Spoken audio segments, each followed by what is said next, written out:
Now, the logic of intersectionality, because it suggests that the value of your opinion lies in your ethnic identity, in your group identity, the idea is that if I attack your ideas, if I say that you have bad ideas, what I am really doing is attacking you personally. I'm really attacking your identity. I'm aggressing you. You might require counseling. Right? This is the philosophy of microaggressions. My words are violence. Even the term microaggression suggests that it is an aggression against you, right? Microaggressions, I am aggressing you. It's an act of violence. As NYU social psychologist Jonathan Haidt has said, microaggressions are small actions or word choices that seem on their face to have no malicious intent, but that are thought of as a kind of violence nonetheless. The thing is, you don't actually have to intend to offend anyone to microaggress them. They just have to feel offended.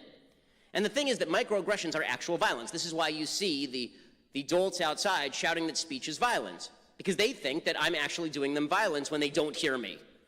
Right? But if they would hear me, then presumably I'd be doing them violence and they would need counseling, and if they act with violence, it's because it's in response. And unfortunately, this university engages in precisely this sort of damaging attitude. So at the same time they are willing to allow the police to fight Antifa, they are fostering an attitude that says that certain types of speech are violent, which is the gas in the tank for groups like Antifa. It's the gas in the tank for the hard left. And before my arrival, the university obviously put in place all sorts of security measures to stop people from getting violent, which is great. But they also put out a letter, and they put out a letter to all the students here, and here's what it said. It said that I was a threat because they were going to offer, quote, support and counseling services for students, staff, and faculty. We are deeply concerned about the impact some speakers may have on individuals' sense of safety and belonging. No one should be made to feel threatened or harassed simply because of who they are or what they believe.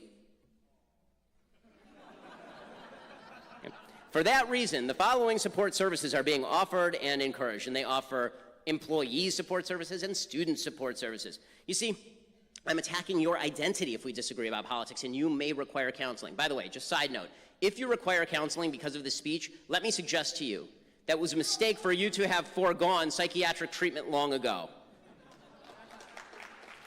I know, I'm super scary. Look at me, I'm physically intimidating, as everyone knows. Right? I mean, I understand. You're afraid I'm going to turn into the Hulk and ruin your life. Okay, but the truth is, I think that you're big boys and big girls, and you can probably handle it. I assume you're not a bunch of weaklings and pansies and snowflakes. That may not be a fair assumption, but I will assume it for the sake of this argument. I assume you can handle disagreement.